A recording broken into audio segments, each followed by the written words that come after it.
Okay. I'm pretty sure, Adam, that Val Kilmer suffers from like Christian Bale syndrome, or he's like a fucking prick behind the scenes too. I don't know. Pretty Did you ever see the Saturday Night Live where he was the Iceman, but he was all old and fat, and he had to like fly commercial jet lines? Yeah, That was so funny. that was funny. Fucking Val Kilmer's a shit, man. He was a way well. I guess Christian Bale probably was a better Batman, but motherfucking Val Kilmer, he was awesome. Christian Bale may be one of my least favorite, with right up there with George Clooney. Clooney was started out. It got so worse. It got really bad. Every movie that happened, he got worse and worse. Every movie, his voice got more like gravelly. Yeah, to the point where like the third movie, Batman. Show me where the bomb is. Like, yeah. Anyway, Sarah, thank you for doing the show, by the way. Sorry with all, like, I literally just got home like 10, 15 minutes ago, and my phone was dead, so I had no way of contacting anybody, so sorry. Okay, it's fine. I'm awake. That's the important thing. Thank you so much for staying up. Did you happen to play Donkey Kong Country 2 this week? Yeah, I did. Only a little bit. Okay, cool. And you're good on, like, your top 3 GBA games? I think so. Alright. Just want to touch base a little bit before we get this show on the road. Okay. I think we should switch it to Val Kilmer movies, top 3 Val Kilmer movies this week. But then I have nothing to... I don't even know who this guy is. Oh my god, Tombstone. Who is he? Batman Forever. What is this guy? Val Kilmer. Way to exclude the guest, Adam. The Templars, man. What's the Templars? He was in Batman Forever. Have you ever seen Batman Forever? He was in Batman Forever. He was in Tombstone. Is Batman Forever the bad one? No, that's a good one. It's alright. That's a good one. It had Jim Carrey as the Riddler. Yeah. Oh no, that one's awful. What? Yeah. Jim Carrey is the Riddler. Val Kilmer is Batman. Val Kilmer was Batman. I don't really watch films that much. I get bored. I've got really low attention span. That's because you haven't been watching Val Kilmer movies. Yeah, You've been doing it That's wrong probably all why, these years. because she was watching Val Kilmer and she was like, fuck, I can't take it anymore.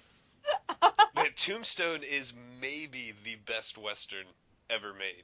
Ever. Like, including, you get back to, like, the John Wayne and the Clint Eastwood movies. Dude, Tombstone is I gotta awesome. come clean. I've always hated Westerns. I really have. I cannot stand fucking Westerns. You've been doing it wrong, too, apparently. You've never seen fucking No, Tombstone. I've been doing it so right. I'm actually super stoked the Magnificent Seven comes out.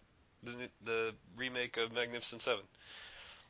I'm super stoked. Now we get a Western, like, every 4 years now, and most of the time they're no good. We got True Grit and 310 to Yuma remakes, and those are the last decent Westerns that we got. But Tombstone may be the best Western in cinematic history.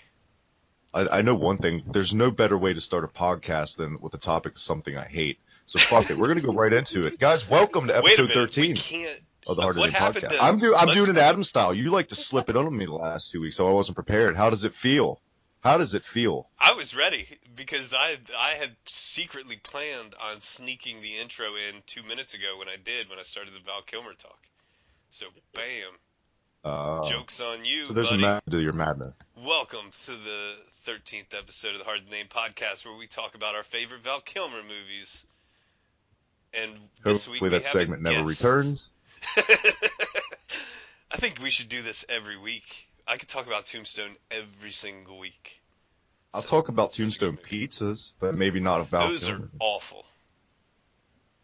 That's I'm my not stance. big one way. I'm getting a fucking pizza. I'm going all in. Like, I can't do frozen pizzas, man. I don't have it in me. I'm not like 22 years old anymore. I just can't do it. I fucking like, love it tasted frozen. good back I then. actually had frozen pizza for dinner tonight. I have frozen pizza. Before we get a couple carried times a week. away, 2 weeks in a row, we have another guest at. Yes, we do. This time, by the way, shout out to Kelly Moon for joining us last week. A lot of good feedback. Had a great time with Kelly on the show. But this week, we've gone international again, Adam, to jolly old England. There's my terrible accent that you love so much, by the way. I'm not going to do it again, I promise. That was excellent, yeah. That's perfect English accent. The cat's out of the bag. Go ahead, Adam.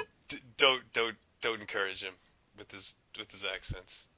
It just goes to his head. Well, the cat's out of the bag. There, you heard her, guys, right there. Octavius Kitten, the lovely and talented. Welcome to the Hard to Name podcast. Good YouTube friend of mine puts out hilarious videos. I really enjoy them. Oh. How is everything in your neck of the woods, my dear? Yeah, it's okay. I'm shattered, but apart from that, shattered means tired in Britain.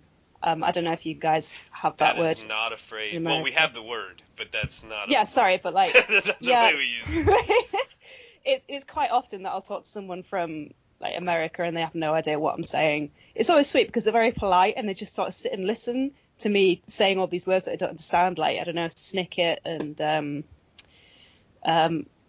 out of you, are you getting out from shop, that kind of thing. Yep, see, there we go. Complete silence. There we go. See, perfect. No, well, I was going to say, I just recently, like 3 weeks ago, fucking finally found out what the hell bangers and mash meant. So it's sausages and potatoes. What? So How did you not know that? Because I'm not from England. Wait a minute. Sausages and potatoes? That's like a meal? Yeah. Yeah. It's actually really good. I liked it. It was delicious. You can have like a cheeky bit of beans or gravy on the side if you feel like it.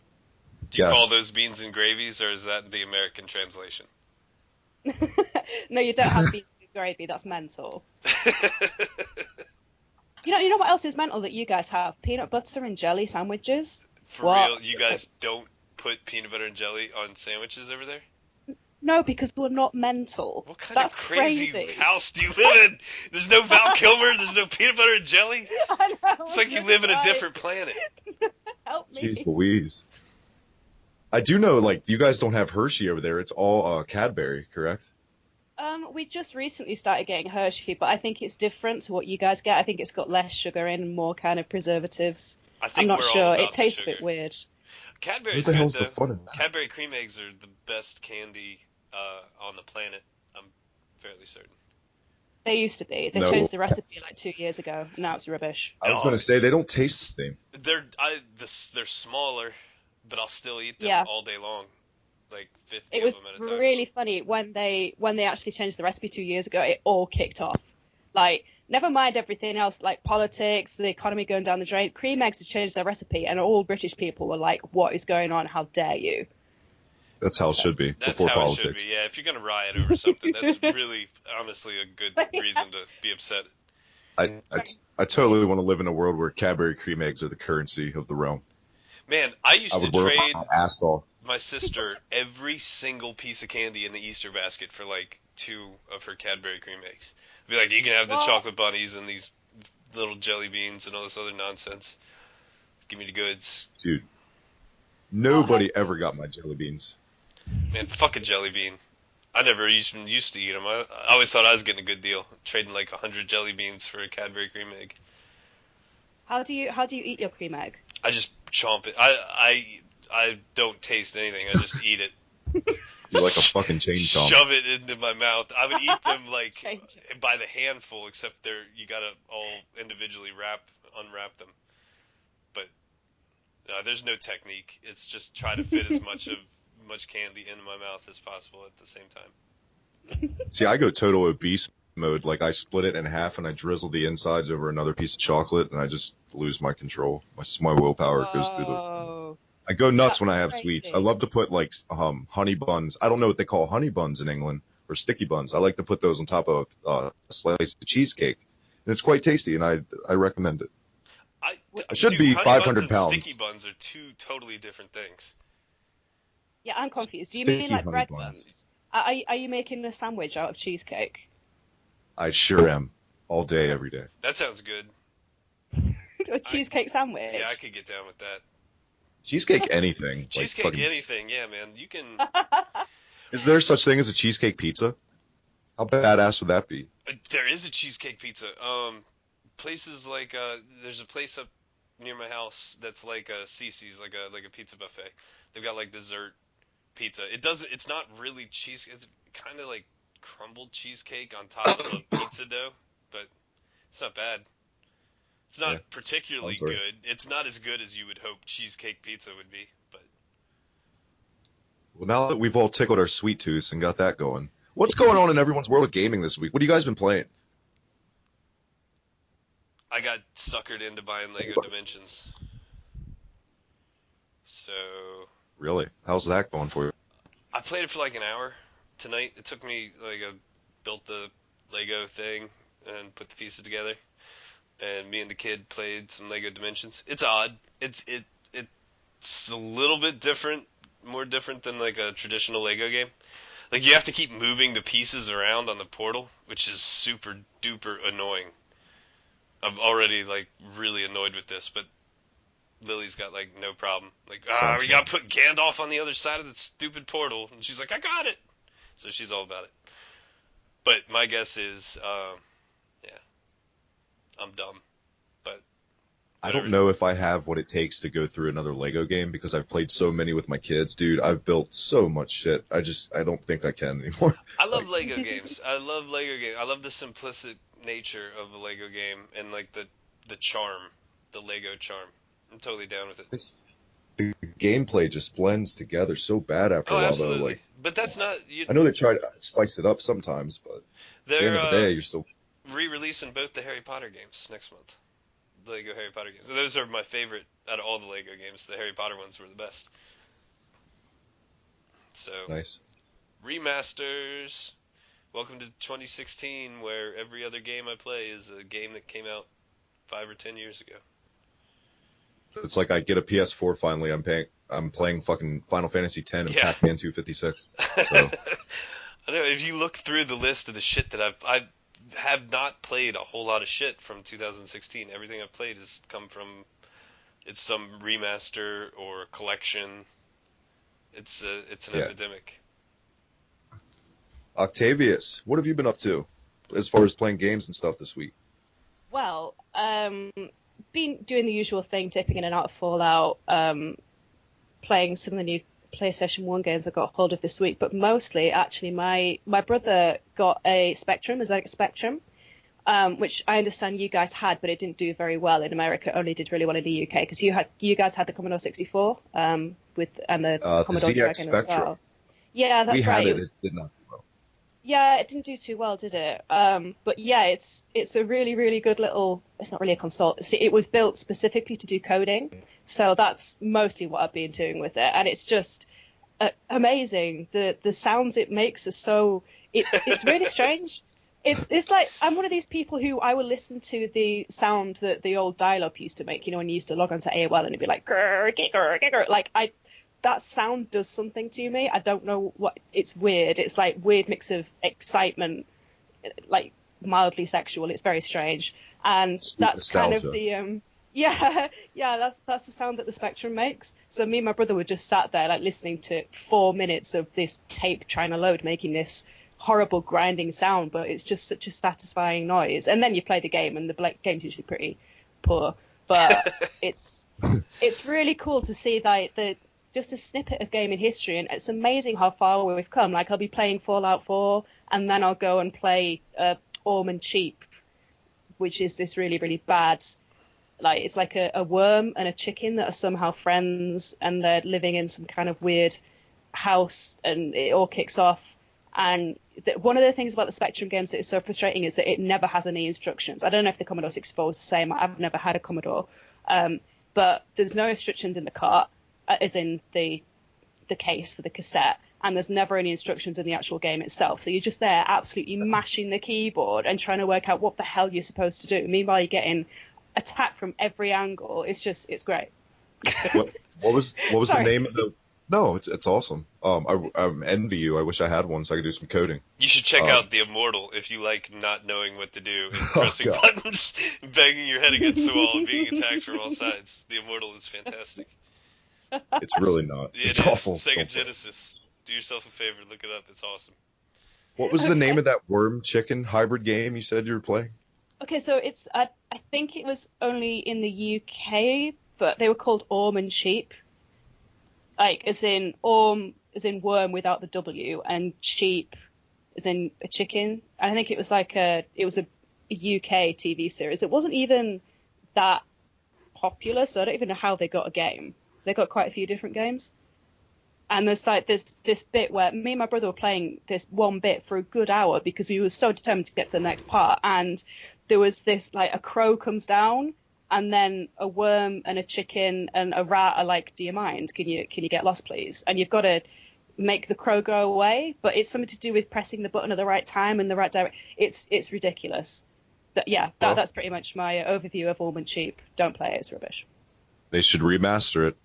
No. There we go. Put it on the PS4 remaster.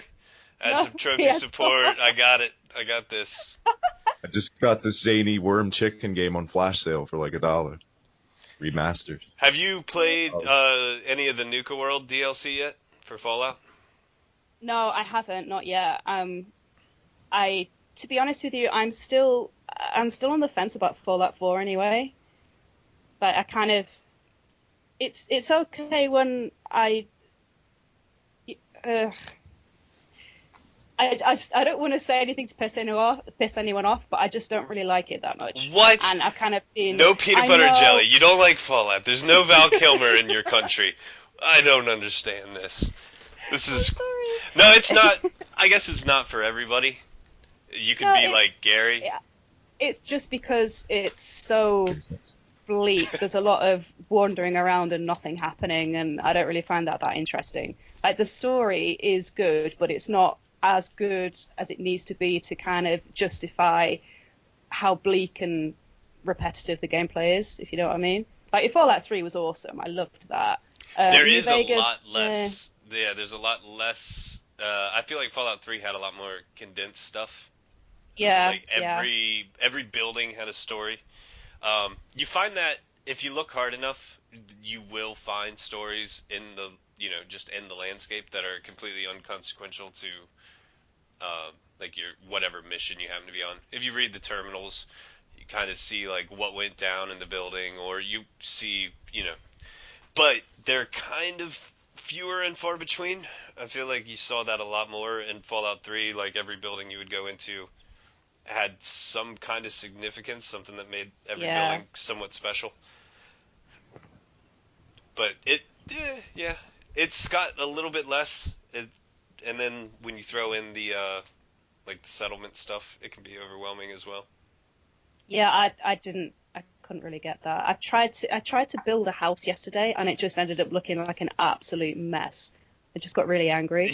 Yeah, that is... It's that kind of thing where you spend a long time making a nice little house. Like in Minecraft, it's really lovely because you spend such a long time and it looks awesome, but then in the settlement part of Fallout, it's like you've got these shack walls propped up against each other, and you're like, well, I don't want to live here. It depends on how much time you want to spend with it. There's a friend of ours, I think, spent more time building his settlement and sanctuary than actually playing the game. So he's got like shout out to Marshall. Yeah, shout out to Marshall, the homemaker. It's ridiculously weird Fallout videos of him sneaking up on women, blasting them. That woman's a bitch. She had it coming. Marcy Long. Yep, no die, clue. bitch, die. I don't know if Octavius ever listened to an episode. I think we always bring up Fallout on every episode too. I have no say on Fallout. I've never played a Fallout game. I missed the boat on that series. I'd like to jump into it, but I want to start with 3. I'm not going to bother with 1 or 2. 3's where it's at. Yeah. So I'm just going to let you guys talk your little Fallout and just play moderator. I think Fallout's awesome. I love Fallout. Probably this weekend though will be the.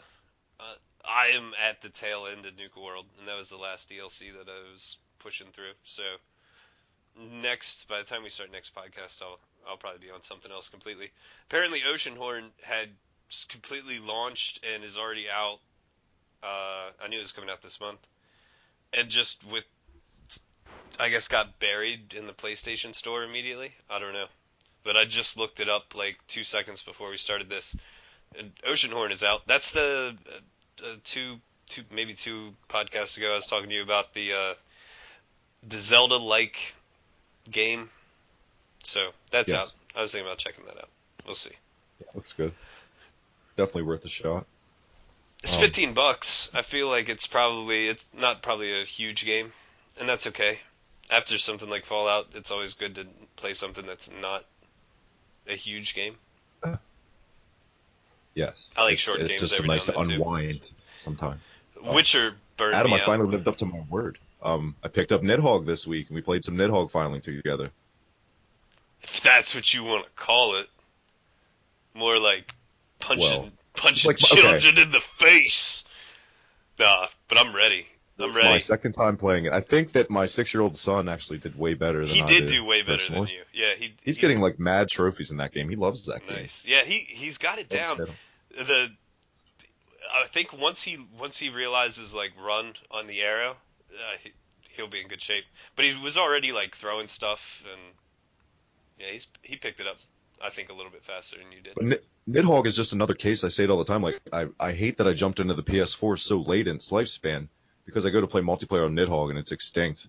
Completely just nothing. I don't know if it was ever.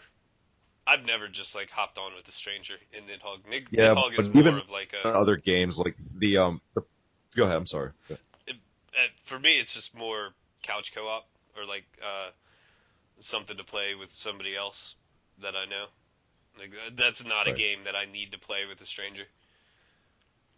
Don't get me wrong. Like Overwatch is definitely huge as far as online. Mortal Kombat XL is still pretty good as far as online finding a match quickly, but I went back and played like the first Guilty Gear. I just picked it up cheap like 2 years after it dropped, and nobody plays that fucking game after the second one came out, which is inevitable, but still, Worms it sucks is sometimes. Absolutely ridiculous. The only way I can get into a ranked match is to make a ranked match and have someone search for a ranked match, and they'll run into me.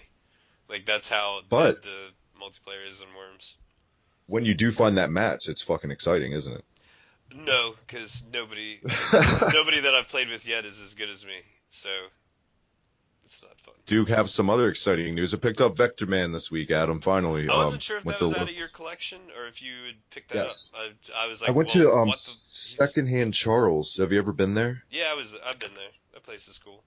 Usually it's always fucking sports games, of course, when it's Sega, but this game, the Vector Man has been there for a while. I just have never bought, like, something I never got around to picking up, finally picked it up. Had some fun. I'm really burnt out on talking about Vector Man. I think I've talked about Vector Man so much lately with the review and whatnot, and Sega countdowns, and action platformer countdowns. But Nintendo's still kind of quiet this week, Adam. Yeah, everything's kind of quiet this week. Do you get, like, I think the Pokemon Company and somebody else. I think some EA executive was like, yeah, the NX, it's pretty good. That's it for news. That's our news segment of the week. The NX may or may not be pretty good. More to come. Stay tuned. I'm such an asshole for doing this. You think we'd be used to doing this by now. I'm so sorry, Octavius. I should have done this at the beginning of the show. Go ahead and plug your shit. Where can everyone check you out on YouTube, Twitter, all that good stuff? Sorry. It's okay. I'm still in that weird. I don't understand why people watch my videos, so it's a bit weird, kind of going, "Oh, come and watch my stuff," because I'm totally on board with that. If it makes you feel any better, we're still not sure if anyone watches these videos, so you should be in good shape. Well, my YouTube is on /Octavius Kitten, I think. That's with a 0, 1 in Octavius because I was trying to be cool by putting a binary code in my name, even though it's gibberish. So I can dig. Yeah. Yeah, I mean, it's been weird doing this channel because people tell me that I'm okay at doing this, and I really think that I'm not. So it's so strange to put a video out and people be like, "Oh, this is really good," yeah, and everything. It's a weird thing for me. Like I literally just came from a job where I was being a digital marketer for some quite big companies, and to come into this really suddenly and to have people actually like watching my stuff and just being lovely is just awesome. Basically, I love all my fans. They're lovely. I'm ranting at this point, as you might have guessed. I do that when I'm a bit nervous. Sorry. It happens all the time on the show as well. So yeah, if anyone wants to look at my videos, please do. I really like getting comments and feedback and everything. I'm working on a new review right now. Actually, one of the games that I played on my brother's Spectrum. There was a really sweet guy on Twitter sent me 3 of the Horus games. I don't know if you guys have played Horus. He was basically the rip-off of Pac-Man to start off with, and then his second game ripped off Frogger, and then I think the third one was just like a general rip off. I don't think it ripped off anything. Yeah, I think it was similar to like do you know the Mario Brothers game on the Atari? I think. I'm not sure. I'm gonna. The original Mario Brothers. The one that's on the Atari, yeah. Yeah, the original. Yeah, I'm not dreaming, am I? There is an Atari game that's a Mario Brothers game. It's just Mario Brothers, but they ported it from the arcades to the 2600, and it was Yeah. The game itself I love the original Mario Brothers. If you can hack it, it's a long game with like fucking. Is there like 99 levels in that game? I don't know. Off top. Yeah.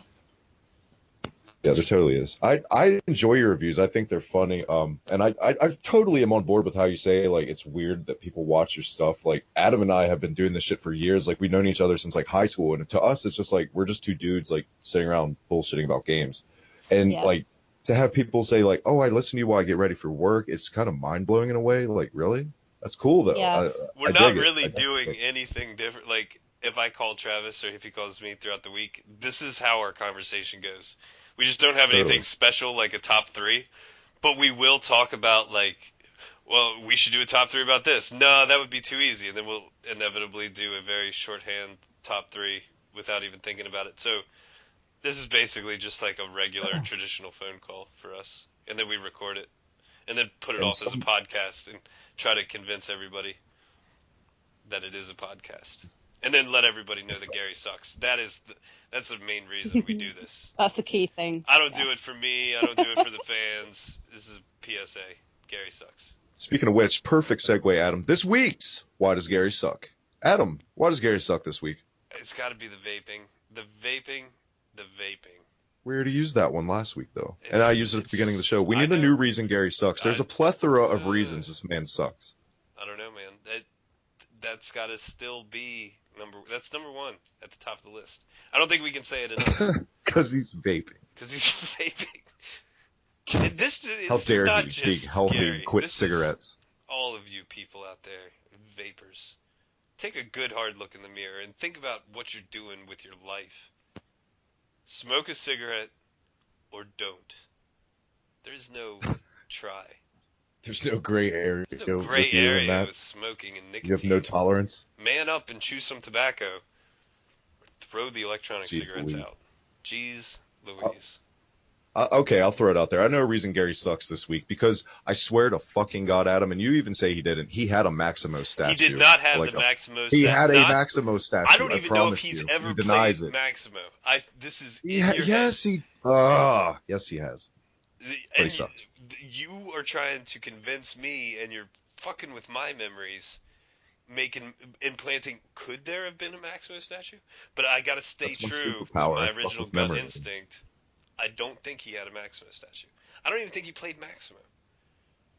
I call blasphemy. I found Maximo on a whim one day. Like that's not something that anybody was like, hey, check this out. Like I didn't even know it was connected to Ghosts and Goblins until like after I'd already started playing it. Like I knew nothing about that game when I picked it up. Plus that shit went greatest hits like quick. A lot of PS2 games went so fast to greatest hits. There was a lot of really, really good PS2 games. I think the PS2 still has maybe one of the strongest libraries out there. A lot of good stuff. Yeah, you have to put the Dreamcast right alongside it, honestly. No, I don't know. The Dreamcast had awesome games, and I feel like the Dreamcast had more awesome games. There was a lot of shit games for the PS2. Yes. I don't think the Dreamcast had the novelty of being able to be around long enough to collect a plethora of shovelware and shit games. But yeah, the Dreamcast had a good library. The GameCube had a good library. But there's just so many things that are connected with the PS2 that were great. A lot of really influential games that we wouldn't have the kind of games today. You look at God of War or Grand Theft Auto 3, or there's just so many PS2 games that were legit. Most definitely. Well, guys, listening to the show right now, get your asses over there. Check out Octavius. Hit that subscribe. Follow her on Twitter. She's good people. It's good content. I wouldn't have anyone on the show that puts out shit. Trust me. And someday, I promise, Octavius, we will get that Klonoa collaboration down, because I love fucking Klonoa. Yeah. I hate Klonoa. Yeah. How does that make you guys feel, you anti-Val Kilmer people? It hurts, doesn't it? You're putting... Okay, let's slow it down. You're putting Val Kilmer above Klonoa. Okay, yes, for real, I'm putting Val Kilmer above Klonoa. Holy shit. Tombstone, motherfuckers. Tombstone. Watch it. Have you played Klonoa? Have you seen Tombstone? Best Western ever. I'm looking at pictures of Val Kilmer now, and he's kind of all... I think he is probably old. he's not as cute as Klonoa, so I think he was probably... pretty delicious in the early 90s. Look I up have to Top say, Gun from a showers. Google image search that with the safe search off. No. That Val Kilmer was excellent skit. But yeah, we had a game of the week request, Adam. But how was things go with our game of the week? How do we do this? My game of the week, I fucked it up. I ruined the game of the week this week.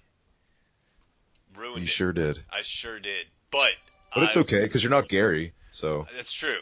So if there's any saving grace here on this, I don't vape. So that's a plus.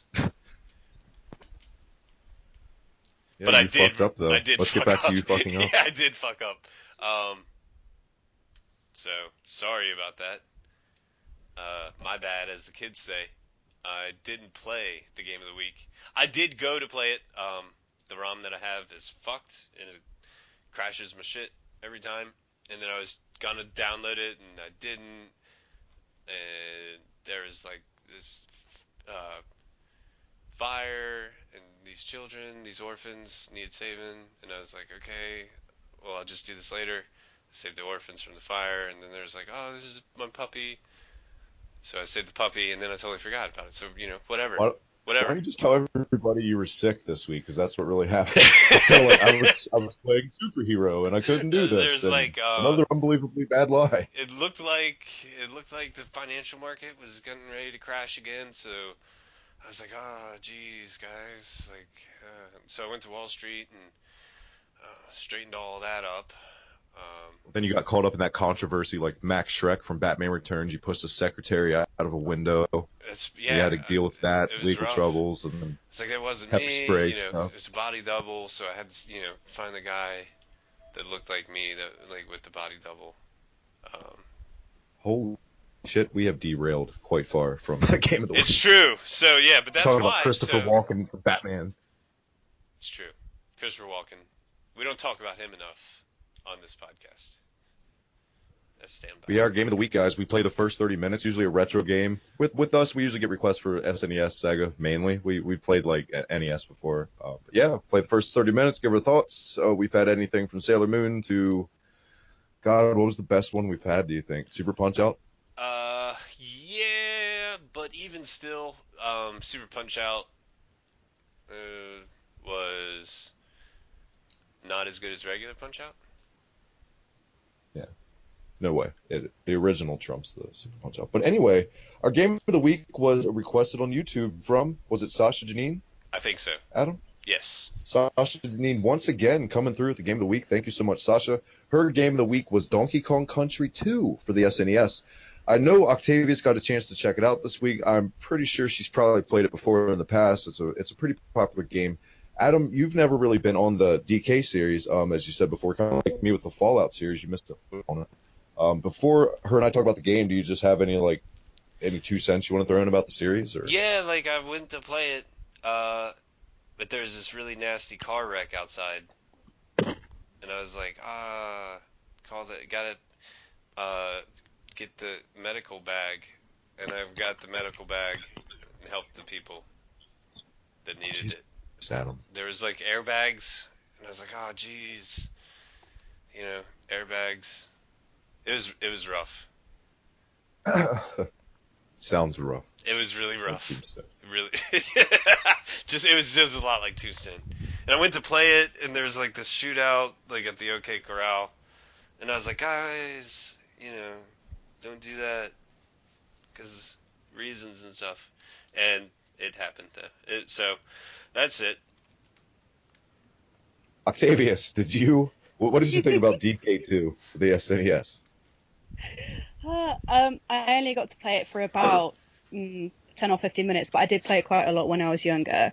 I'm assuming we're talking about the same game, Diddy Kong's Quest, on the SNES. Yeah.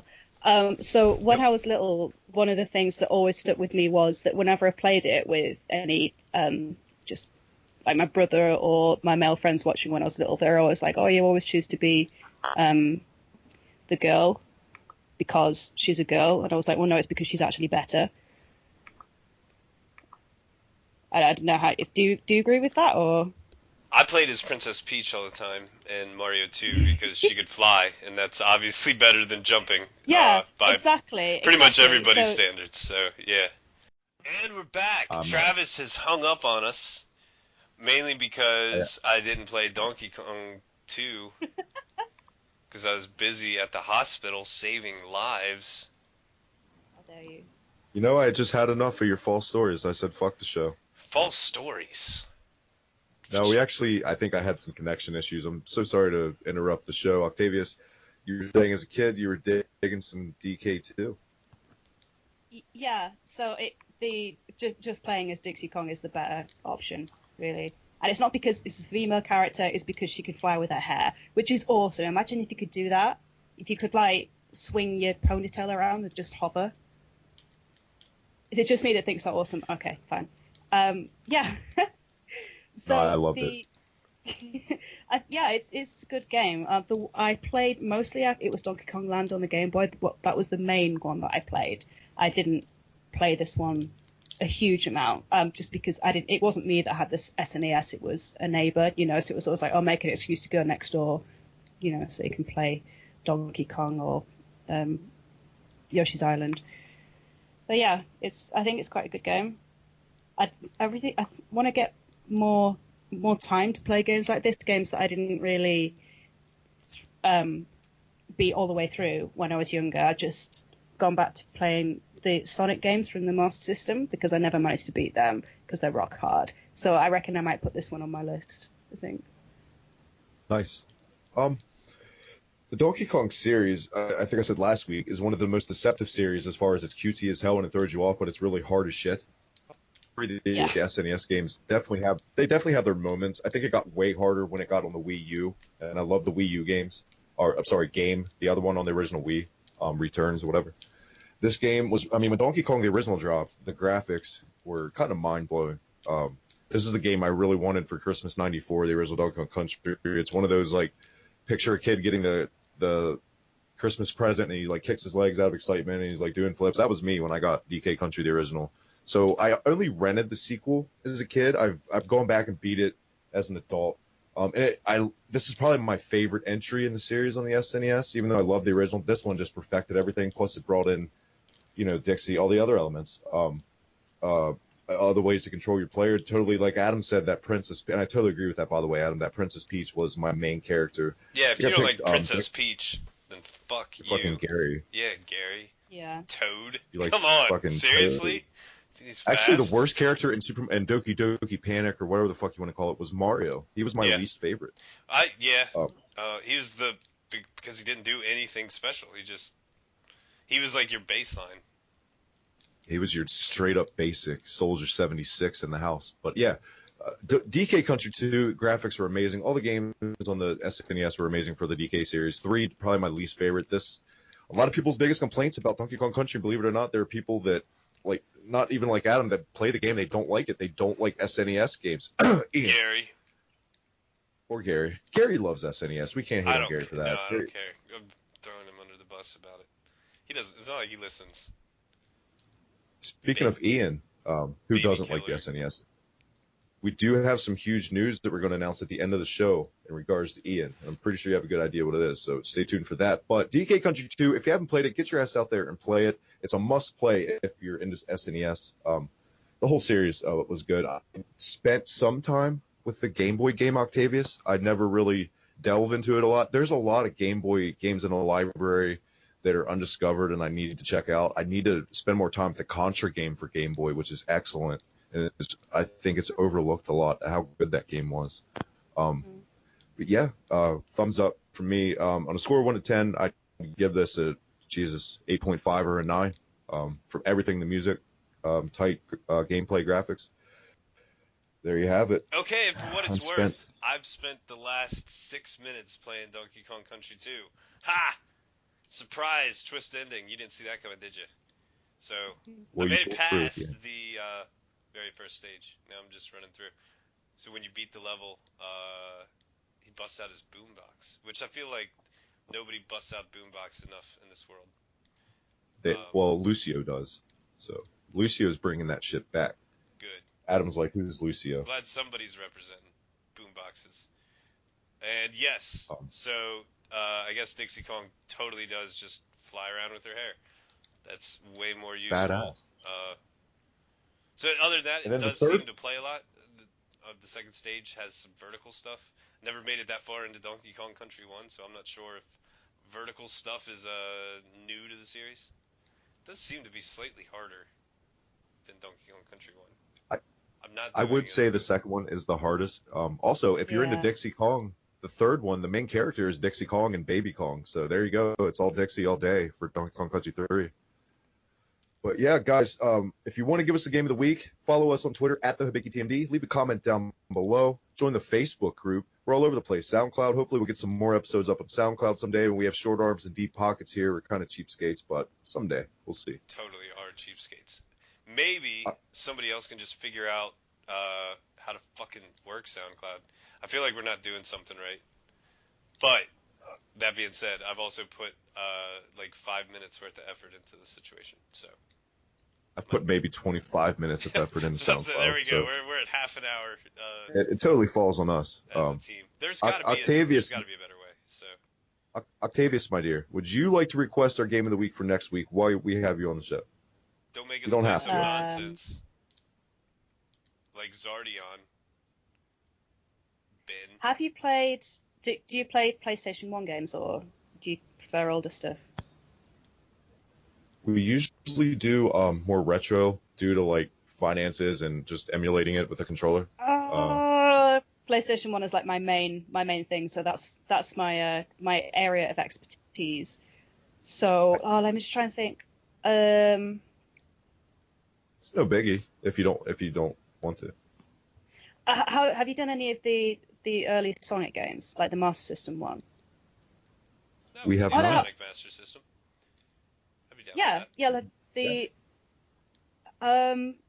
Maybe be a little bit different and choose the second one, because that one's it's just a little bit different, and it's got some really hard levels really early on, but it is still a really good game. But I feel like it's overlooked quite a lot. That game is up sitting in my Sega now, so that's easy. I can totally do that. There we go then. Sweet. And that's probably one of the hardest games because no continue or save. Yeah, it's rock. It's absolutely rock hard. But it's one of those games where when you do finish it, you just feel awesome. Excellent pick. There you have it, Adam. Sonic 2 next week. One of my all-time favorite games, probably my favorite Sonic game, actually, besides 3. Sonic 2, I would say that is my favorite. 3 is a marginally better game, but I never actually owned 3 as a kid. Sonic 2 is a fucking awesome game. Really is. Are we allowed to? Can we just put in the sound test cheat and just get Supersonic right off the bat? You know, last time I played that, I played it on the PS3. They released it for the PS3. I got all 6 Chaos Emeralds before I was done with Green Hill Zone. Which I didn't even know that was possible, but that's totally possible. If you just keep backtracking, and you know where all the shit is, you can totally get Supersonic like very very early in the game, legit without the sound test cheat. Why don't we have sound tests anymore in games? Why'd they give? I never really understood why they were there in the first place, but I don't really understand why they're gone either. Well, most games give you It's kind of 50-50. Games will straight up give you the soundtrack. You know what I'm saying? Yeah, but the sound test was like, villain grunt number 4. Ugh. And you could just you go play to that fucking sound effects and stuff. Like that was... Go into that Streets of Rage 2 menu and listen to those grunts and those moans. From the Streets of Rage 2 was awesome. Shout out to Streets of Rage 2. Octavius, you said your main was like a PS1. Like over there in England, what was like the biggest franchise at the time for the PS1? Because it might be totally different than what was over here.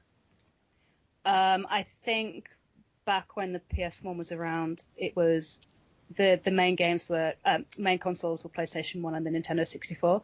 Those were the 2 big ones. You didn't really hear of anything else. The Dreamcast kind of sneaked in a little while after. I used to have a Dreamcast. It was awesome. But mostly, I think people usually had the PlayStation 1 because it was slightly cheaper than the N64, having been released earlier, and it had just a lot more, like the games were more accessible in a way. because I don't know if you guys had this, but we've got like a game exchange shop, which is now a huge franchise. But at the time, they used to have so many secondhand PlayStation 1 games, and I think that made the PlayStation a lot more accessible to people who had less money, like me. Really weird way how games can work like that. Final Fantasy Tactics was very big in Europe, wasn't it? I think Tactics sold better in Europe than it did in North America. I could be wrong. I think Spyro was bigger than Crash. Like Spyro was pretty popular over there. Oh, if I'm not... Spyro. Spyro is popular here though too. There you have it. I played more Spyro than I've ever played Crash. Yeah, but Spyro is so fetch questy, and I don't know. Yeah, it absolutely is fetch questy. Crash any day. Blasphemy. Awesome. So, top 3 time, guys? Yeah, so I'm going to start off top 3. Number 3, Batman Forever. Thought he did pretty well. Number 2, peanut butter and jelly sandwiches. Number 2, peanut butter and jelly sandwiches. Number 1, the almighty man himself, Val Kilmer. Val Kilmer. In my extra deep announcer voice. Oh, if Val Kilmer was a Game Boy Advance game, what would it be like? Would it be really kind of...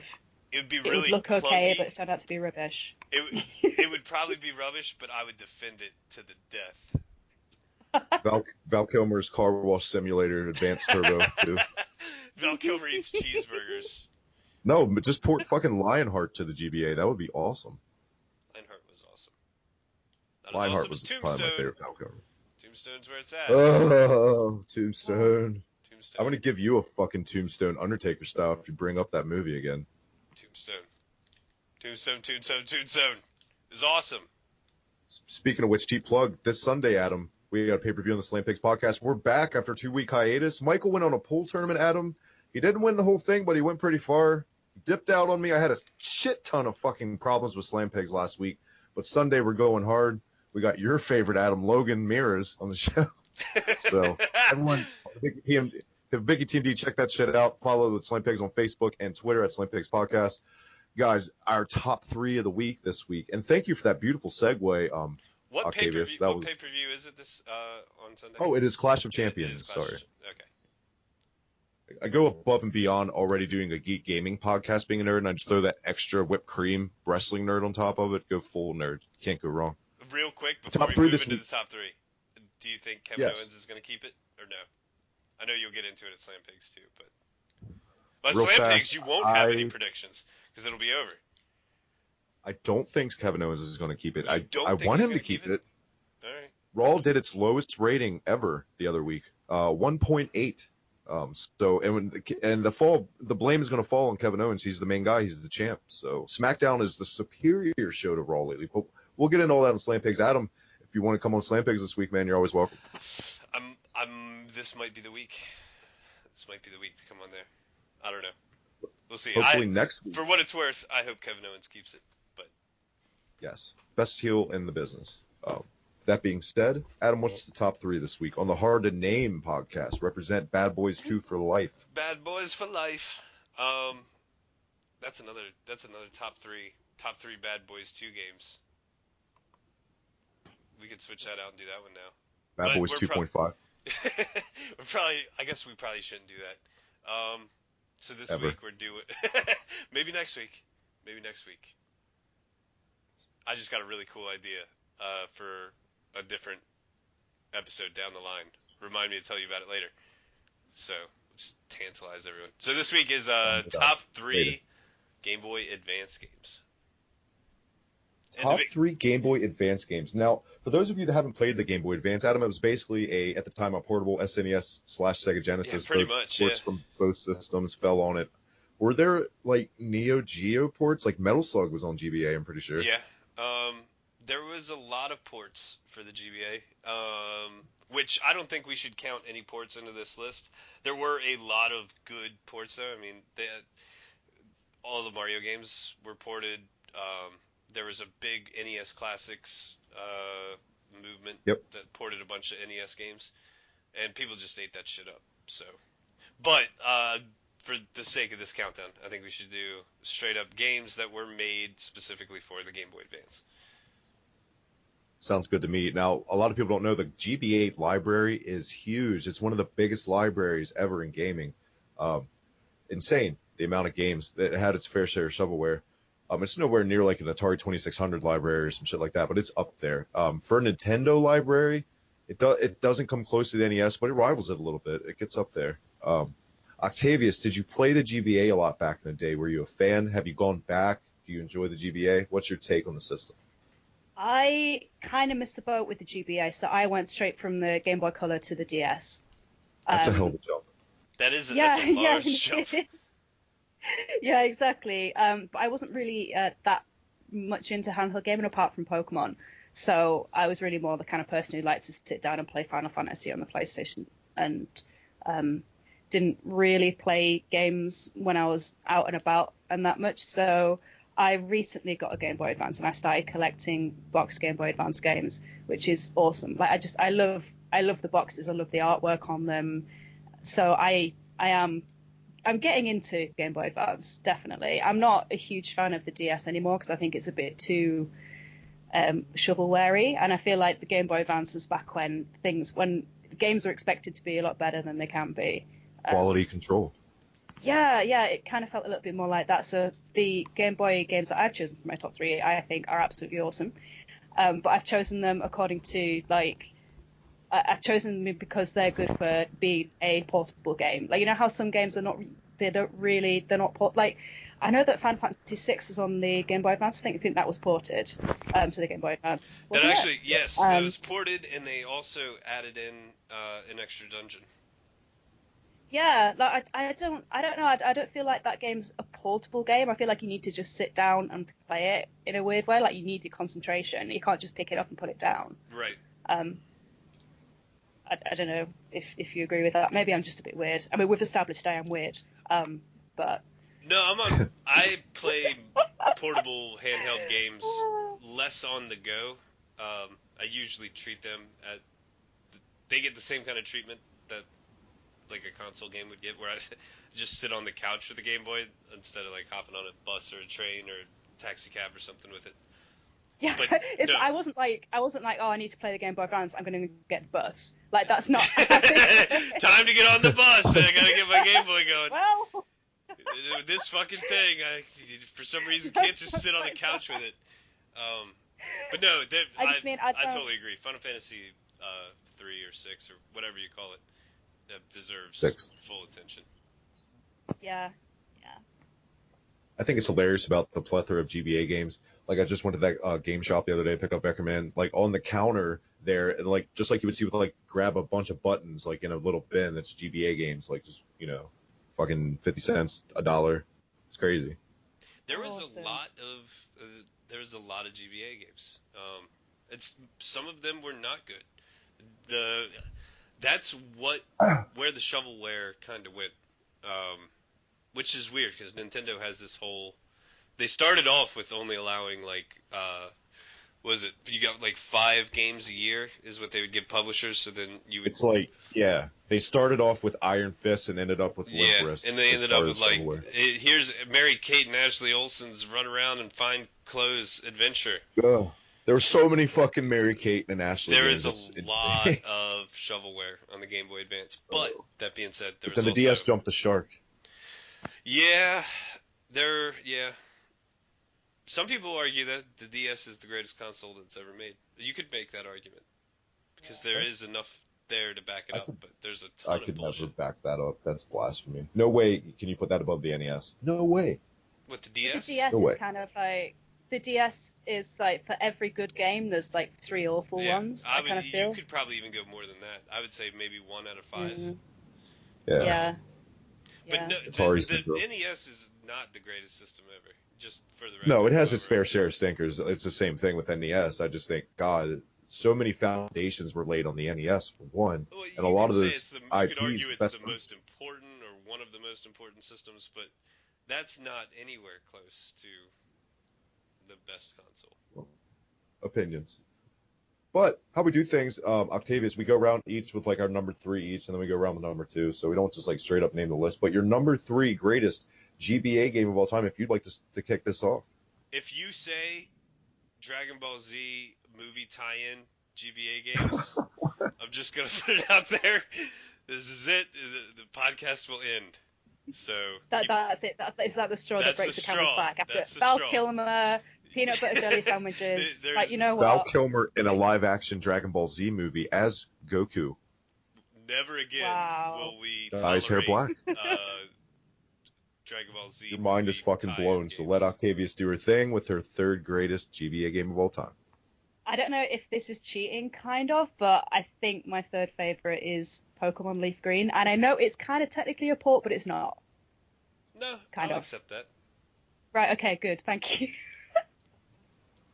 I don't accept it. Yeah, it's I don't accept it. It's part plant. I'm just kidding. Hybrids. It's cool. It's such a good it's such a good thing to see a game like that when you've grown up with the original Game Boy versions of like Red and Blue, and I played them so like to death. And then when I've just recently got Leaf Green, and I'm like, this is amazing. It's like everything that I had as a child brought into the new century kind of thing. It's just the graphics are awesome, the music's really nice and cute, and of course you've got the whole addictive thing about catching as many Pokemon as possible, like some kind of mad drug addict. It's just an awesome game. Like, I think it's great. I haven't played that many of the Pokemon games. I've played quite a few of the DS ones, and I actually think Leaf Green on Game Boy Advance is better. It's more charming. It's not trying to do too much at once. You can make that same argument, I feel like, for a lot of different GBA games over DS games. And I think a lot of it comes down to style.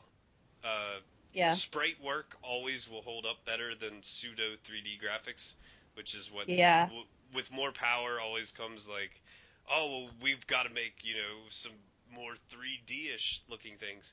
And it doesn't hold up over time. So if you go back and play some early Pokemon games on the DS, they don't hold up as well as any of the Pokemons on the GBA. So that's a good choice.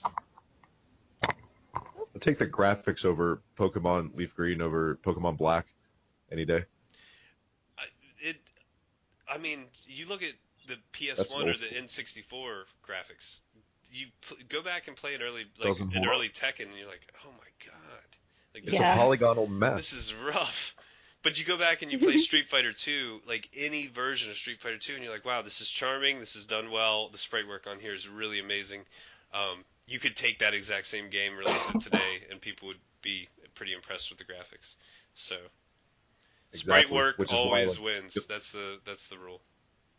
Yeah, that's why you see revivals and that stuff all the time, and it succeeds. So, Shovel Knight is one of the best looking games that has come out, I think, in the last couple of years.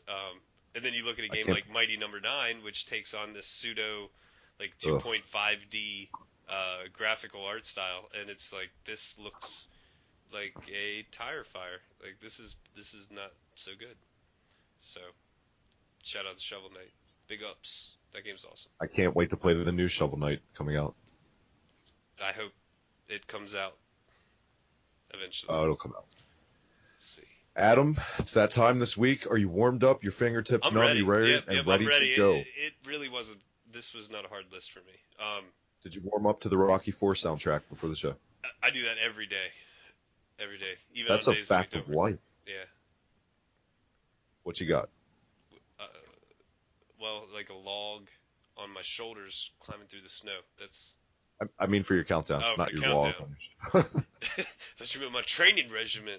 Like I get a bunch of rocks and I tie them in a fishnet and I just get in my barn and. Do you want to drop it now? The news that you're starting a new health podcast, a workout podcast. Tony Little style. It's called How to Beat Up Russians. Do you remember Tony Little, the fucking guy that did with the ponytail and the baseball hat? Is he dead?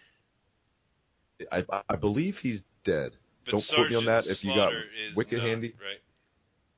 Sergeant Slaughter is not dead. We always bring that up. He's not dead. He's not dead. But Tony Little is. Tony Little was insane. He was on the Gazelle, right? The Gazelle was his thing. He was on like a healthy regimen of diet powder mixed with cocaine, fucking crystal meth with like, raw originally, eggs. that's what his claim to fame was that like speed crystal walking meth machine and crystal meth. Oh. Ride the snake. Speed walking on crystal meth. He set a world record. It was his claim to fame. I bet you could set a record speed walking on crystal meth. Holy shit! Ever broke it. Adam, your top three, your third greatest Game Boy game, great Game Boy Advance game of all time. I'm losing my mind. It's gonna be seemingly low on the list, but Minish Cap, the Legend of Zelda: The Minish Cap. That didn't even make my list. That didn't even make your list. Oh wow. Well, it was borderline. I'm not overly surprised because there is so many good Game Boy Advance games. But no, that in my mind is the last good Zelda game that has been released. Twilight Princess was okay, but it was too similar to Ocarina without any of the charm. Link Between Worlds was good. I totally skipped that one. Yeah, so I haven't played that one. I heard nothing but good things about it, so that probably is good. But no, Minish Cap that was awesome with all the little Picoris. They added in like a new mechanic, without like railroad tracks and trains and fucking touchscreens and all that bullshit that goes along with it. But no, I loved Minish Cap. And that was, if I'm not mistaken, that was made by Capcom. So that wasn't even a Nintendo Zelda game. So big ups, Capcom. Good job. That's my number 3. So excellent what do you got for number 3? Nah, you can't go wrong. I probably took that out of. I'm surprised it didn't make yours, but also not surprised. You know what? Weirdly enough, I don't know if this is interesting or not, but I've been trying to get hold of the Minish Cap, but every copy that I get from eBay is a fake. I don't know if that's a problem with you guys, but for some reason that game in particular just is consistently fake. I've had 3 so far, and they're all fake. Yeah, it's mental. I don't know if it's just a bad run of luck for me. Don't you guys over there deal with that more than we do in the U.S. though? Yeah, I think so. But stop buying from that guy. That's the moral of the story. Not the same bloke. Stop buying. All right, I'm gonna send this one back, buddy. But you better not send it back to me. I want a real one this time. Yeah. Adam's pro tip of the week: don't buy from that guy. Don't buy from that guy. I think Game Boy Advance games are one of the most likely to be faked games. Actually, kind of, there's so many fake Pokemon that Game Boy Advance games. There was a market there really for fake. GBA games. It's huge. So when you say fake, are they just like ROM cards, or are they not even? They don't even work. They usually don't save, but the key thing is that the connector pins aren't gold. They're usually kind of a dull greyish colour.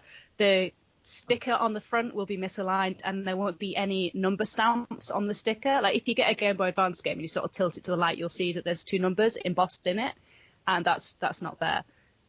So yeah, it usually just won't save, or it'll do a really annoying thing where you'll play it a couple of times and it will save and then it'll just stop saving.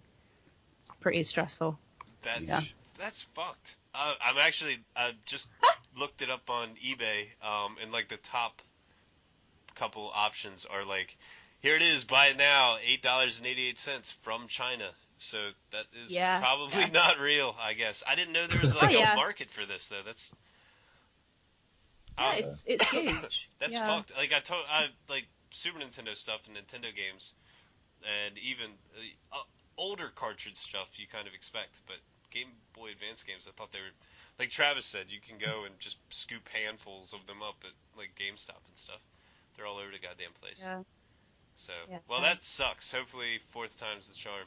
Stop buying from that dude. Buy from a different dude. Not in China. And that might work. Yeah.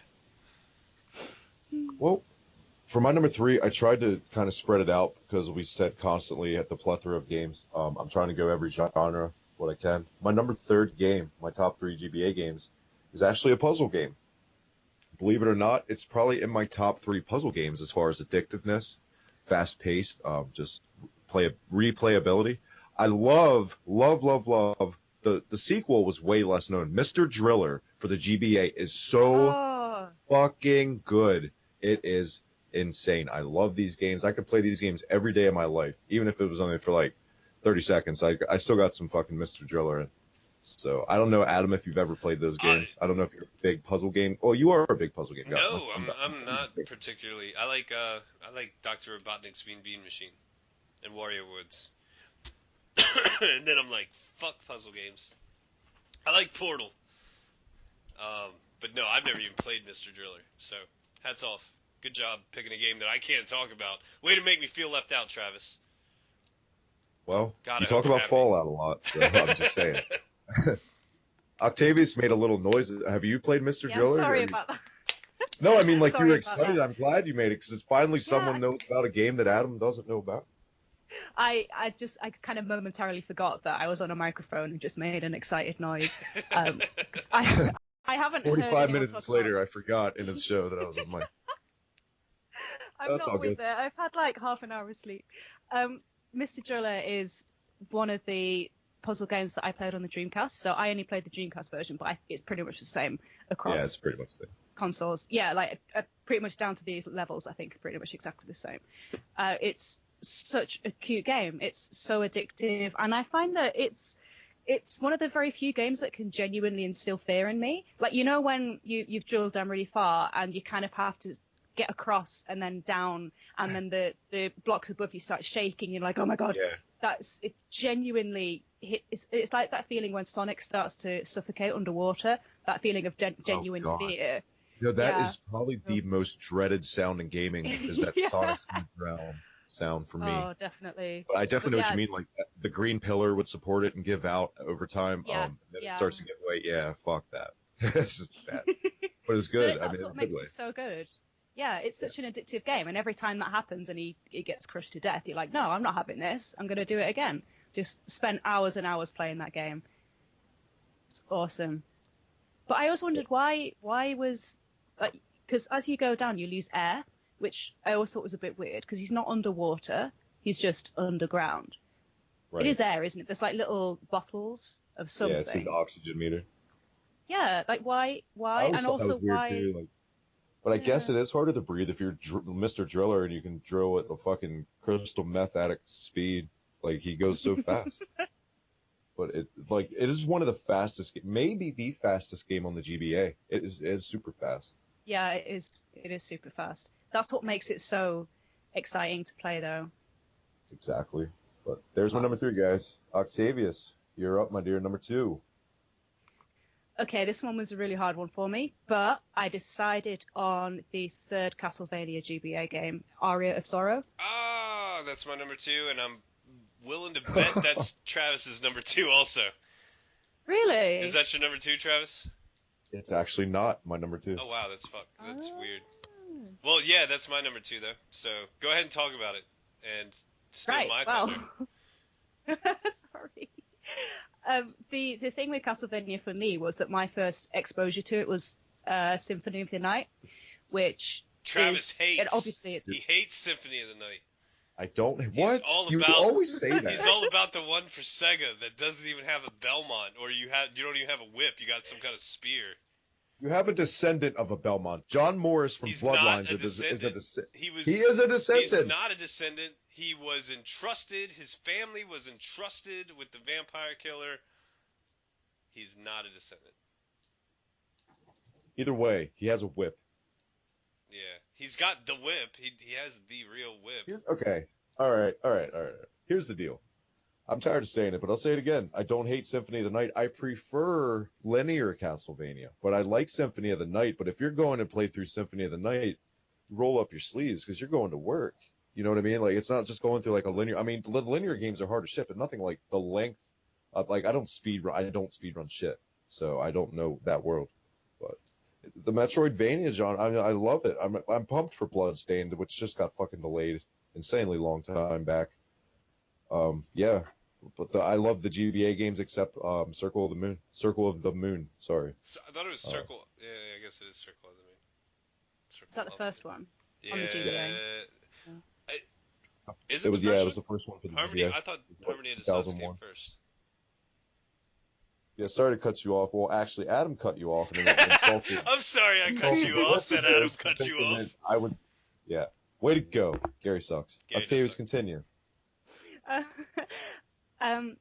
So the reason why I've chosen this one is because it's my favourite of the Castlevania series, because I absolutely adore Symphony of the Night. I sold it when I was really little to buy the new Crash Bandicoot game, Crash 2, I think, which was the worst thing to do. Although Crash 2 is amazing, I really wish that I kept hold of it, because now Symphony of the Night on PlayStation 1 is worth like £150 and I can't get hold of it. So, sad face. And this Aria of Sorrow, I think, is the one that's most true to the Castlevania that I know. Like, it's not like the original ones. It's not like a kind of Simon's Quest level of difficulty, but it's still got that difficulty that makes you, rather than get really pissed off with it, you think, oh no, I'm not having that. I'm gonna own you. I'm gonna deck you, kind of thing. That wasn't a weird allegory, but you probably know what I mean. When I start being awkward, okay, stop me from talking. Just get in there with your Val Kilmer and your just get in there, because I will just keep going. I'm a horrifically awkward person. I got you. Did you say allegory? Yeah. How do you pronounce it? Allegory? Allegory? How do you say aluminum? Aluminium. What's aluminum? It's aluminium. Don't get me started on that. Wow, that's so weird. Okay, no, I just wanted to make sure that I heard you right and it wasn't like a hiccup in the microphone. Apple polylogies. They said that in A Clockwork Orange. Is that what you guys say instead of apologies? No, I would say apologies. God damn it. Aluminium. I can never fit in. Aluminium. That's such a weird. Excellent pick. I love that game. Yeah. That's my number 2 as well. Basically everything she said. It does fit. I really like the other 2 also though. So there's nothing wrong with Harmony or Circle of the Moon. Aria of Sorrow had the meatiest story. Even though you don't play as a Belmont, which is something I just shit on that Sega Genesis version game for. But yeah, you're not a Belmont, which is cool. But yeah, this definitely plays a lot more like Symphony, I think, than the other 2 do. And it had some pretty memorable boss fights, and the music was pretty good. So, but the other 2 are not far behind Aria of Sorrow. But by the time they got to this one, I think they finally figured out their rhythm. And then Dawn of Sorrow for the DS was also pretty good, but they added in all that goddamn stylus nonsense every time you had to beat a boss, which really kind of detracted from the game. But yeah, Aria of Sorrow is my number 2 as well. All right. I'm totally going to shake things up. I don't know, like we talked about, like the ports or whatever. This may classify as that, but it may not. My number 2 favorite game for the GBA, Metroid Zero Mission. No, that's not a port. It's pretty much the first game remade. That's why I was iffy about doing it. It's a prequel, though, right? It's supposed to take place chronologically prior to. No, the Metroid. It's the first game. This remade Zero Mission. Are you the Metroid timeline? Where do the Prime games fall? Is that at the very end of the timeline, or is that at the beginning of the timeline? That's at the end of the timeline, right? That's at the end, I believe. Super Metroid is the end. Maybe you're mixing it up with Fusion. Maybe you're mixing up the. Zero Mission is a complete remake of the first Metroid game, but what made this a lot better than the first NES game for me was it had a fucking map, which was very. I wish I had a map. As a kid. Yeah. I know Adam's scrambling to look up the info real quick. No, actually, I'm not. I probably should be. I trust you. If you say it's a remake, I was being sarcastic anyway. So. No, I knew it was. I knew it was very similar to the first game, but I thought it was supposed to be a prequel. This game was great. I love Fusion too. I know a lot of people don't like Fusion because it was shorter. I don't know, just a lot of things people are nitpicky about. But I thought it was a good Metroid game. But this one was just the first one perfected. I love it. Another game I could play any day of the week. Love me some Metroid. So that's my number 2. It is a remake, not a prequel, according to Google. Yeah, it's excellent. I love it. Well, hats off. I really, for some reason, always thought that was a prequel to the first game. So. It's a tangled web. It's tricky so even still though, that's not a port. That is definitely a remake. So they actually they did make a ported version of the original NES game. No, I know it's a remake. I was saying though, I was iffy about doing it because are we counting straight up like? No, remake is fine. Port is something like you can't be like the Mario World. Mario World was really good on the GBA because obviously that was not a GBA game. Yeah, totally. I just didn't know how strict our rules were going to be on this. Like, our rules are as strict as I make them. And I'm down there, Tony Danza. I would totally give you a pass on that because. You know what movie we should totally talk about more on the show is fucking Angels in the Outfield. Angels in the Outfield. Yeah, I was going to say the same thing. That is a guilty pleasure movie for me. Anyway, Octavius, your number one top GBA game of all time. Didn't have Val Kilmer, but it's pretty good. My number one GBA game also doesn't have Val Kilmer, so we're not doing too well tonight. Oh my god. I'm so sick of fucking Val Kilmer at this point. That should just be the only tagline. Hard to Name podcast number 13. Val Kilmer. The Val Kilmer episode. I've literally just found out who he is. I feel like I've missed out on so much in my life. You really have. You've got like a movie marathon waiting for you. That is the tag for the video. Octavius discovers Kilmer. It's awesome. Anyway, your Val Kilmer free number one pick is WarioWare Twisted, which is nice. The probably the second or third game that I got on my Game Boy Advance. I got it because of the weird cartridge. It's got this weird lump in it, which is, instant sell for me. It's why I got Pokemon Pinball. And it's really cool. It uses like a gyroscope inside that means that you can then move the GBA around as if it's got a sensor, which it was really innovative for the time. But the reason why I chose this one is because if you put me on a desert island, then and I could only choose one game, I would choose this one because there's so much to it, even though it's very much the same as most WarioWare games are. But it's still there's just something about it. It's really charming. It's really fun, and you can just pick it up and start playing. And it's really weird. I just like weird things. I'm pretty sure there's like one of them you have to shave some guy's beard off. There's the one where you're using clothes pegs to open a guy's mouth. Like, that's weird. That's stuff I wouldn't normally do in real life. So I guess that's the main thing. Oh, you haven't lived.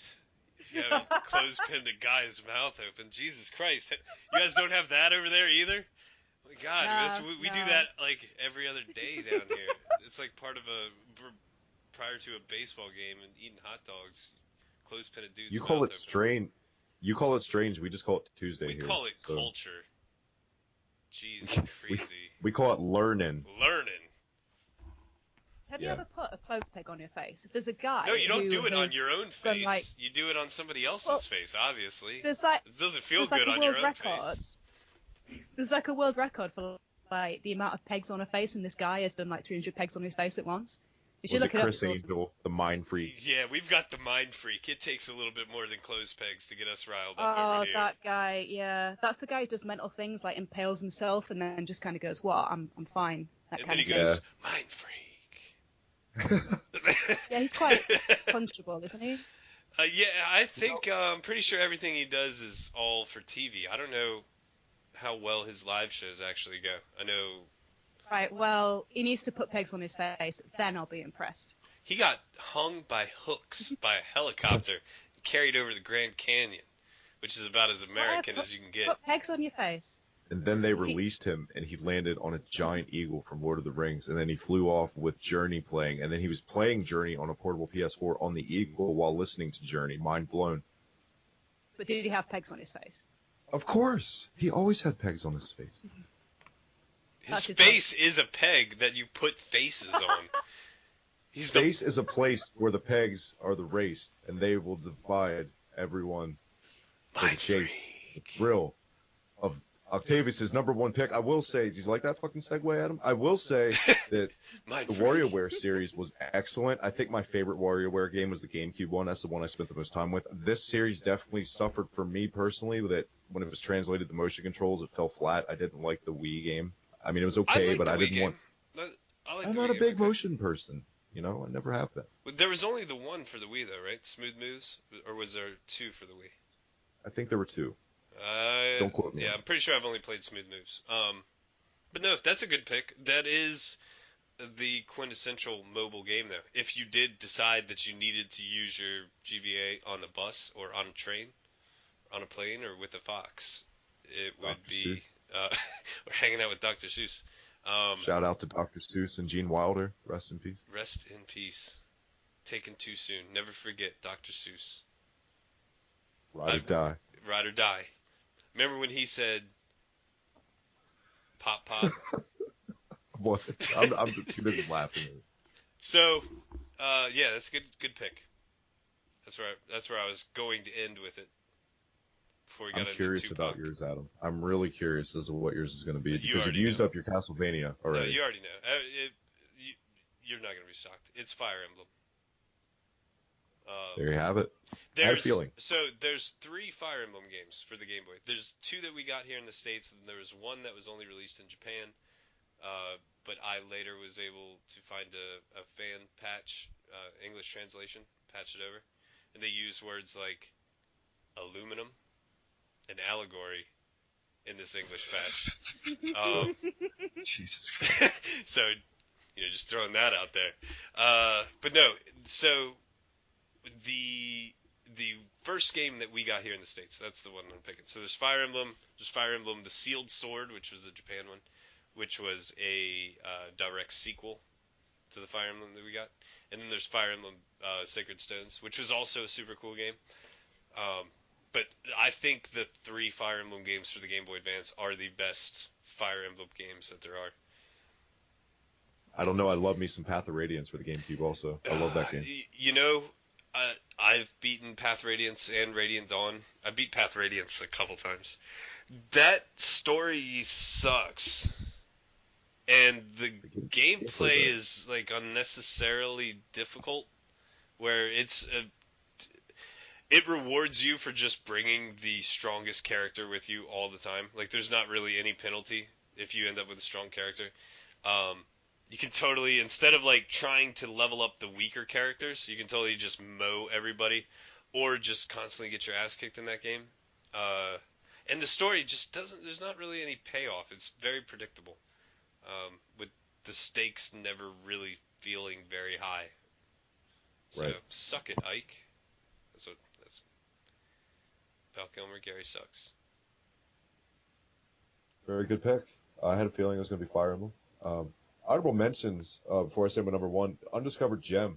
A lot of people would probably overlook it. The Turok game. That's just like a Metal Slug clone kind of, but it does its own thing. It's really good. I recommend it. The best fighting game, for my opinion, in the GBA, as far as 2D fighters. The Street Fighter Alpha game was pretty good, but it has nothing on King of Fighters EX2 Howling Blood. That game is fucking legit, boss. Check that shit out. The best GBA fighting game. My number 1 favorite, while I go on a rant in the host mode like I always do, GBA game of all time, has got to be, without a doubt, Golden Sun. Fucking Golden Sun. I love Golden Sun. The sequel fell flat for me. Didn't have the specialness the first one did. A specialness isn't even a word that I can be using at this point in the show. It classifies as a word. Does Val Kilmer use that word? I don't know, probably. I've never seen him use that word. However, I also have never seen anyone say aluminium or whatever English translation of allegory is either. So Val Kilmer very well could have used that word. Specialness. But yeah, I'm a sucker. I'm always going to be a sucker for turn-based, old-school style Japanese JRPGs. I'm always going to be. It's one of my bread and butters, my gaming tastes.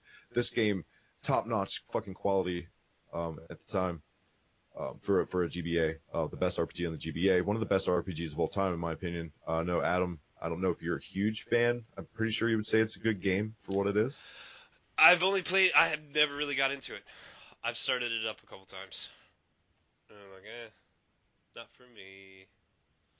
Yeah, the sequel. I think there was one for the DS, I believe. I'm pretty sure. It wasn't well received. Nothing like the first. I love anything Golden Sun related for the most part, except the 2 sequels.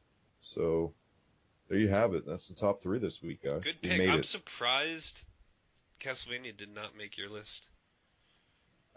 It's not that I don't like them. I just prefer the linear Castlevania games. That's all. That's the only thing holding it back from the top 3. Yikes. Shout out to all the ports that did not make these lists. Yes. Breath of Fire was an amazing port, too. And, like we said earlier, the Final Fantasy VI port with the extra dungeon.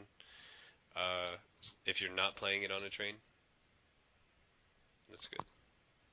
I also think that our guest may or may not have fallen asleep because it's like 4:30 in the morning. So... I'm still here. I'm alive. Oh, yes. Anyway, one more honorable mention, the Klonoa Empire Dreams for the Game Boy Advance. Excellent game. Love it. So much goodness on the Game Boy Advance. Just go fucking dive in the library, guys. There really is a lot of good stuff out there. Yeah. And the Sonic Advance games, those are probably some of the... What? I don't like them. The sprites are too damn big in the GBA game, the Sonic games. And plus, the fucking port of the first Sonic game is atrocious. It's all zoomed in and just butchered. It's one of the worst ports. Really bad with Mega Man and Bass. It's another shout out right there, the Mega Man Zero series. Those are good games. I enjoy them. Well, I'm glad awkward silence aside, guys. Awkward silence aside. That's Why is it so quiet all of a sudden? It's like a ghost town. It is like a ghost town. It's almost like Tombstone. See what I did there? I'm gonna go and I'm gonna watch that film. You gotta do it. You gotta do it. You'll be like, man, he was right. I don't even like westerns. Have you seen Wild Wild West? I saw that recently. Oh my god, that's not a western. That's not a western. It is. No, it is a western. Wild West. Yeah, no. Oh my god. Yeah. No, yeah, I've seen it. It's got cowboys in it. Have you seen the Will Smith Cowboys and Ant versus Aliens? Have you seen the Will Smith music video for Wild Wild West? No. Yes. Do I want to? Yes, you do. You need to do that immediately. Yep. After the show is over, before you fall away to Sleepyland in jolly old England. Octavius, once again, thank you so much for joining us this week. Once again, where can everyone check your stuff out on YouTube and Twitter? My Twitter account is @Octavius1 with 0 and 2 1s because I'm awkward. I'm really chatty on there. I'm much more likely to reply if people say hi on there than on YouTube. My YouTube is /Octavius Kitten, again with a 0 and a 1. Yeah. I'm so tired. It's 4:15 in the morning. Everybody tweet her the Will Smith Wild Wild West music video. Just Val Kilmer gifs. Send those tweets out. Everybody needs to go watch that. I'm gonna go watch that when this podcast is over. If you watch the music video, you don't have to watch the movie. You can watch the movie for an hour and a half, or you can watch the music video for 3.5 minutes and get the exact same story. So. And when you're done with that, go watch the Nickelback video from the original Spider-Man movie. You got to do that too. If you didn't, we like to watch it 3 or 4 times before we do a podcast just to get hype. Gets the creative juices flowing. So, thank you so much, Octavius. This was a blast. Hopefully, someday we'll have you on in the future. And like I said, maybe one day we'll get off each of our asses and we'll get this collab going. Love to do it, man. Awesome. And thanks so much for having me. Sorry for being so sleepy. If you ever want to have just messing with a peanut butter and jelly cooking channel show, I'll do a collaboration. Just all peanut butter and jelly all the time. Peanut butter and jelly. Crunchy, smooth, all of it. What is wrong with you? Why would you put those two things together? Grape jelly. And plus jelly strawberry jelly. Your jelly is actually jam, isn't it? It's not actually jelly. Wait a minute. What is the difference between jelly and jam? Of course they're the same thing. Isn't the texture the difference? They're not the same thing over there? Texture. Jelly is like, the big wobbly thing? I mean, and there's a lot of big Jello. wobbly things. I mean, like... the big wobbly thing. Jelly. Right. It's jelly, not jello. Okay, that's just a gelatin snack. That's not jelly. That's jelly. No, jelly is jelly and jam. Jam is jelly. Jam is jelly. No, it isn't. Jam is a kind of like sweet confit. Conserve. You guys are just jelly. No, it's yeah, like you put it on toast. Like you put jam on toast over there. So you put peanut butter on the other side of the toast, and then you just put that together. What do you guys call soda? But you don't put jelly on it. No. What do you guys call we do soda? put jelly on it, but what you're calling jelly is wrong. No, I think you're fine. No, okay, but no, we have gelatin, like jiggly gelatin. Right, and you call it jelly. No, we call it Jello. We call it Jello. But that's a brand name. Stop it. You're right, You're but we also cover our boo-boos with Band-Aids, and that's a brand name. But anything's a Band-Aid. You just, like a bandage with stickies, adhesive on it. No, I meant boo-boo. I thought that was something else, but it's not. Okay, I get it. No, yeah. boo-boo, like a... what's in it? Travis, boo-boo help me out here. Kitty fuck? You guys have got a weird language. What are you talking about? We took your language and made it better. We improved everything there is about it. We got rid of all the extra syllables and aluminium. We were like, yeah, that's too many. That's too many. Do you guys still use the metric system as well over there? Like get with it. We totally. What you mean, like miles? Yeah.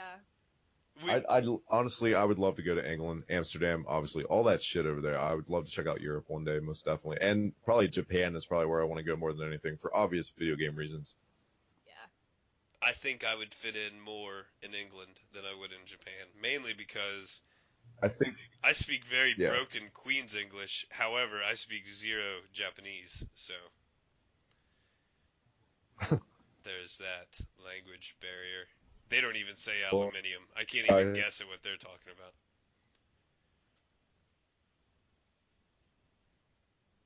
about. Picking up really bad. Sorry, Adam, you're having a little bit of... That's you having the audio problem. Yeah, you're back now. There he is. Guys, this is episode number 13. I thought it was one of our best. Once again, thank you, Octavius. Adam, my man, Gary sucks because he prefers McDonald's over Burger King. He does. And, yeah. That's all I got this week, man. You want to take it home? I'll see you guys on Sunday on the Slam Pigs podcast. Check us out at the Hibiki TMD on Twitter. Join the Facebook group. All that good shit. Adam, do it Tony Little style. Get us pumped up. Get your ponytail through your fucking baseball hat and get going. That's the only place I ever put my ponytail. Everybody, take it home. We're heading out. Look up some Wild Wild West. Jim West. He's the best. That's just a little preview. Will Smith. Go. YouTube it right now. Gary sucks. Peace. Till next week, guys. Gary sucks.